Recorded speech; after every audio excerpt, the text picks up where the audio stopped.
that will make people aware. Otherwise लगता है कुछ नहीं होगा, सब ठीक हो जाएगा. That feeling has to go away. People have to know that life has to be saved. Other things can be built up later. So get out of that feeling. I have a point. Sorry. No, because buses are waiting Just for one us. second. Yeah, just quickly. Our problem, Indian problem, is a vulnerability. It is not about the data, as he said about Sir said. It is not the data, it is not accuracy, it is the vulnerability. You can save one cyclone, all the people you can take out. But how many houses will go, you will not reduce. Because the houses are weak. You can't leave the cattle and go, as you said, your whole life, this thing is there. It's a vulnerability we have to address. Yeah, I think there is no other solution other than building resilient structures and shelters. That's a must. I think that will not happen during one cyclone. You Yeah. cannot construct. This has to be done on a continual basis. So for that, our economic conditions should improve. Our government's economy should improve. This is a collective job, not just the government or just the population which is on the. I think over the period of time we are improving, and one day will come that we will withstand all these forces, and our people will stay where they are in the safer houses. So for that, our country should progress, and I think we are in the right track. That will happen. It's a question of time, I think.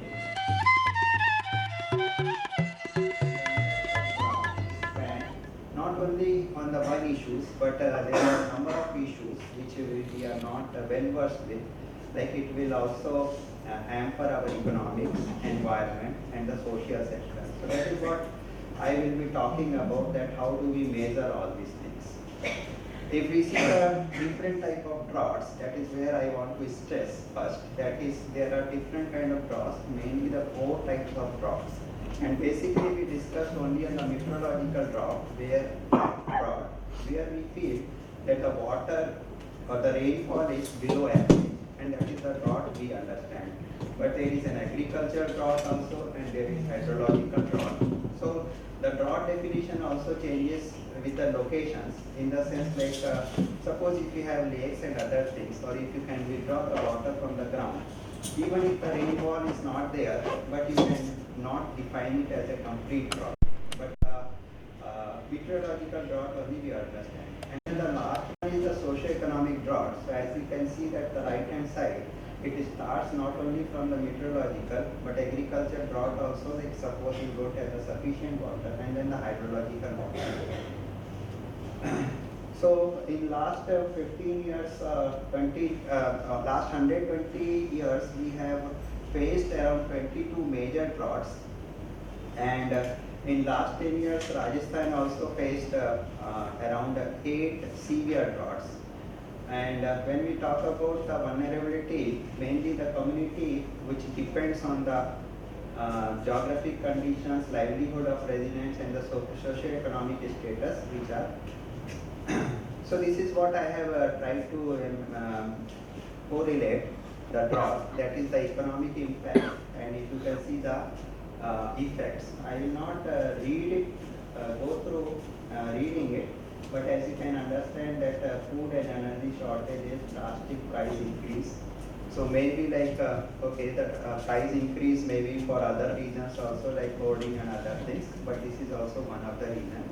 And as I told you that the impact is also slow, and because of that, suppose today we face the drought, so the impact may be after 2 years or 3 years, because the agriculture is, or the food or the crop is suffered, and because of that the price may increase.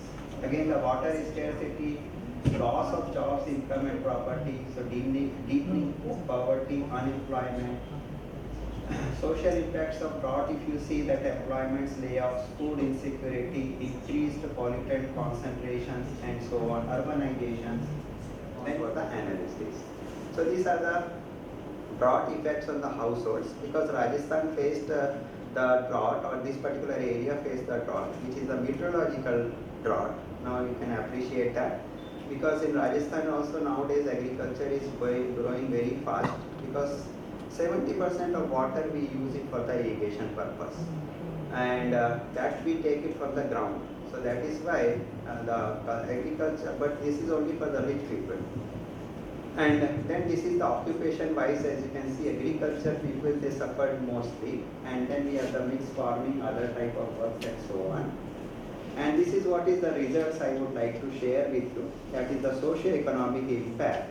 So unemployment, these are the people who have given the priorities. Like we have taken the socio-cultural impact and then people have responded. So this is not my thinking, it is the actual response of the people who have suffered or who have faced this particular drop. So unemployment, lack of drinking water, family and communal clashes, lack of food, selling of assets and animal migration. So main emphasis I want to put it over here. Before I carried out this study, I never thought that these are the topics or these are the impacts of the drought. So that is where I want to emphasize that I never thought that, okay, there may be communal clashes because of the drought, but it happens. And the postponed ceremony or marriage. So it is easy to say in one line, but you just think that what happens to those family members or those families because of which this takes place. Similarly about the health impact. The health impact basically malnutrition and cholera and diarrhea, depression also, this is one of the main reasons. And we hear on TV and then we close the TV that a person has committed suicide and other things. Okay, so I don't want to emphasize more on that. So as I told you that N is equal to 100, and then we have the environmental impact, increase in environmental temperature, difference in water quality. Here I would like to tell you that when we take out the water from the ground is static, the ground lithograph also changes in the sense that as you grow down or as you proceed deeper, you find that the contaminants become more. Okay, so that is cannot be used for the drinking purpose. And then obviously you can see the migration and other things. And then we have carried out some kind of economic status also. So as you can see over here, that the middle line shows the BPL, that is the below poverty line. And obviously they are the people who are affected maximum.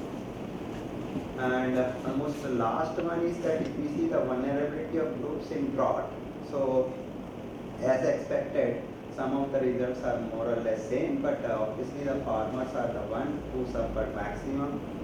And the livestock, so the animals also, they suffered a lot.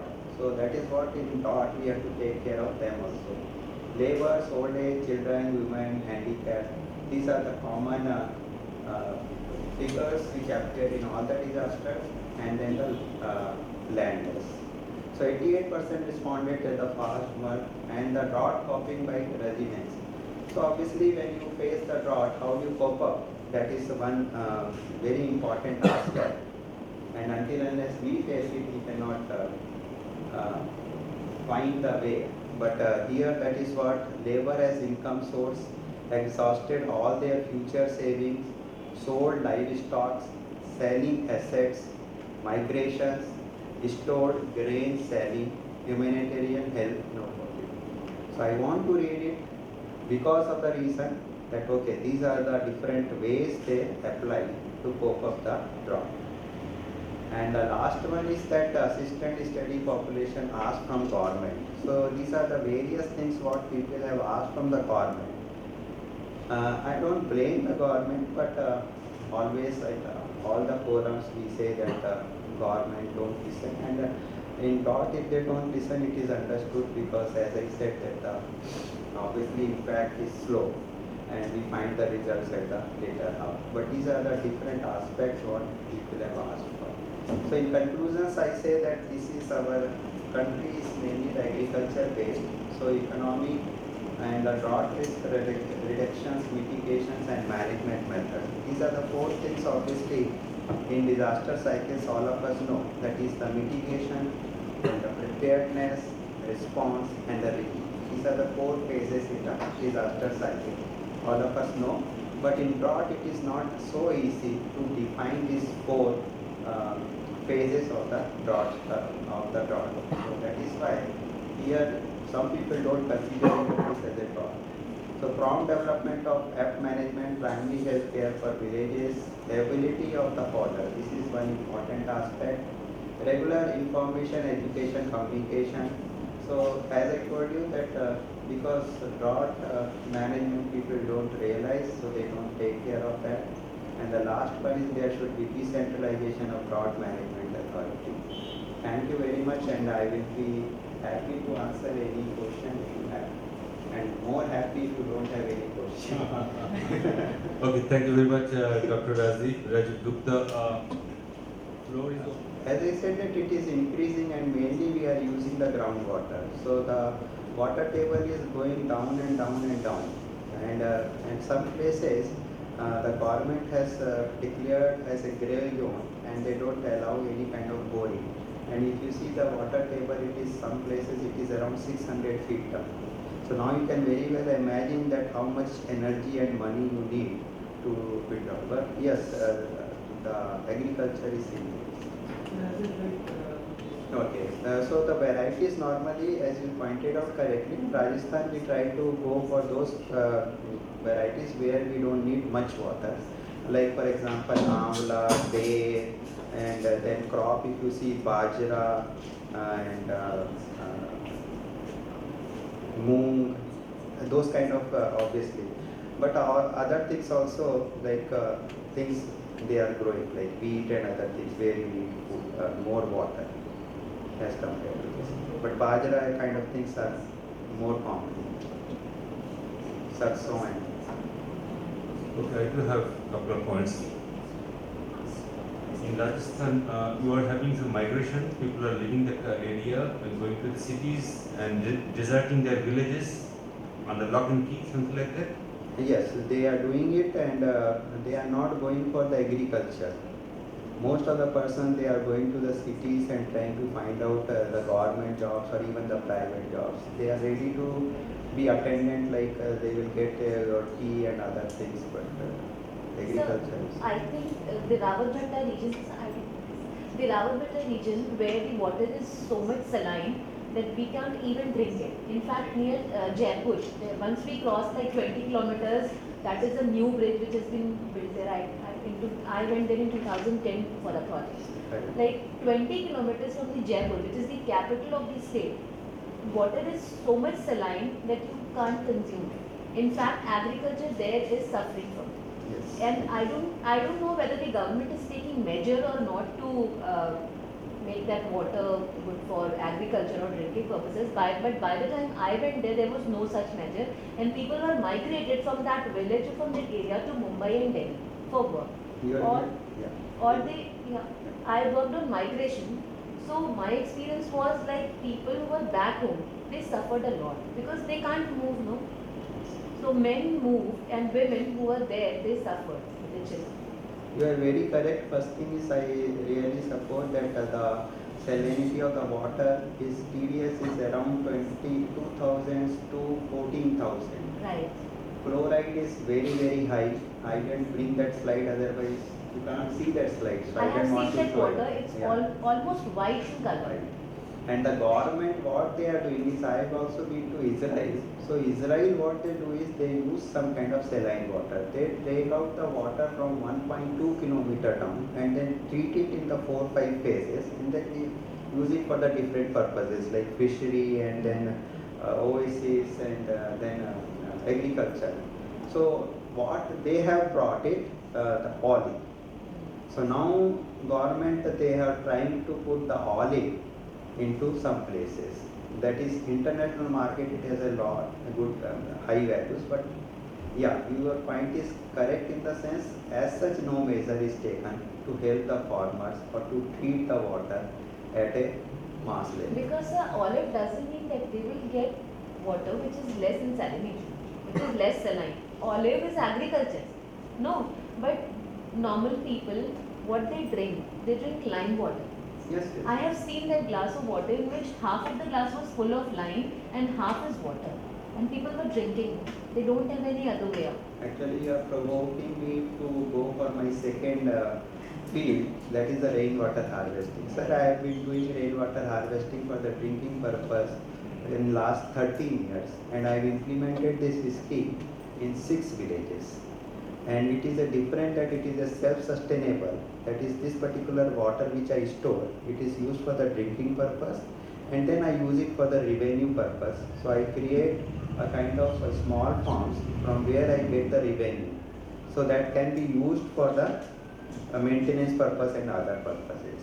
And the last thing, I want a social entrepreneur who can take up this job and who can bottle this particular water, because it is a distilled water, and the old females, they used to wash their hair because there is no chemical, sir.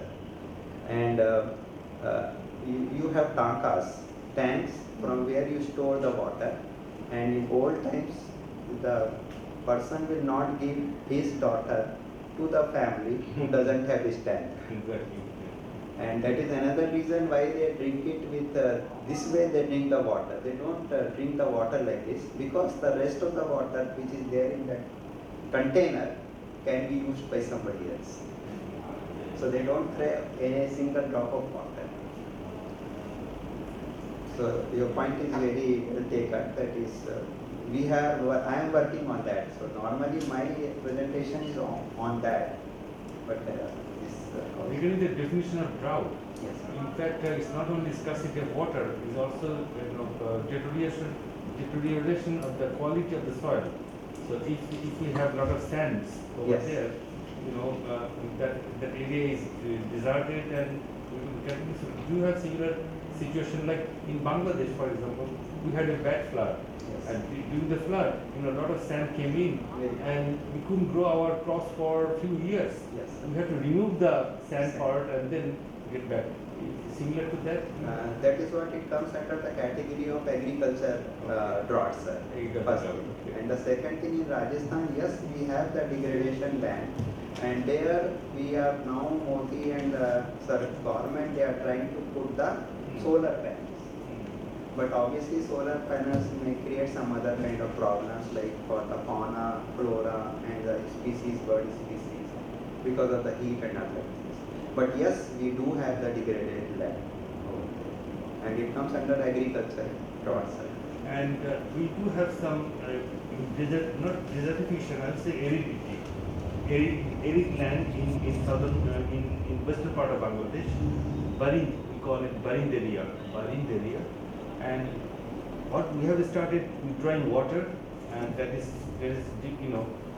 lowering down of the water table. That's too bad. But on the crust it looks so green. Yeah. But then what has already gone down? That's one point. So in order to offset that one, we started planting on less water dependent trees, babla for Yeah. that technical. Yes. Small water dependent trees, and then we started having some ponds on the corner of the land, so that the water could be used for irrigation and other purposes. So maybe some measures have been taken in Rajasthan in those areas. One is, sir, that Rajasthan or that desert area, that oasis, that is called, that is what but that is the natural, like spring. And obviously that on the name of